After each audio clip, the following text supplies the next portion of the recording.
এই তো সারা বাংলাদেশে একটা যে ঘটনা সারা বাংলাদেশে ঘটে, অত্যন্ত দুঃখজনক একটা বিষয়। আজকে এমন একটা সোসাইটিতে আমরা বসবাস করি, যেই সোসাইটিতে নিরাপদ নাই।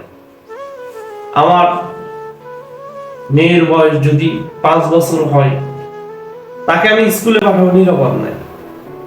তাকে আমি কোচিং করতে পারবো, যার কাছে পড়াবো, সেখানেও নিরাপত্তা নাই।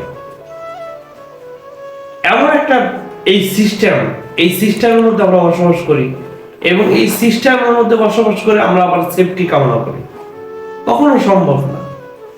যতদিন পর্যন্ত এই সিস্টেমের পরিবর্তন না হবে এবং প্রফেট মুহাম্মদ সাল্লাল্লাহু আলাইহি সাল্লামের আইডিওলজির মাধ্যম দিয়ে নতুন একটা সিস্টেম চালু না হবে এবং তার আদর্শের ভিত্তিতে তিনি যে একটা সমাজ তৈরি করেছিল, যে সানা থেকে হাজরা মাউত পর্যন্ত একটা নারী রাতের অন্ধকারেও যদি হেঁটে যায়, তার দিকে কোনো পুরুষ কোন নজরে তাকাবে না।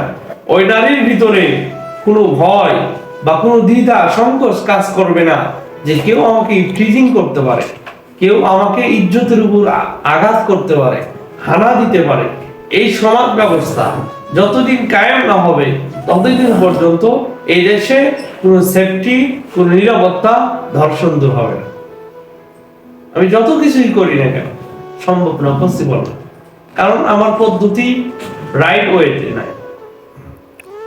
এই জন্য সমস্ত আদর্শ থেকে, সমস্ত আইডিওলজি থেকে একমাত্র রিভাইভার আইডিওলজি হলো প্রফেট মুহাম্মদ সাল্লাল্লাহু আলাইহি ওয়াসাল্লাম।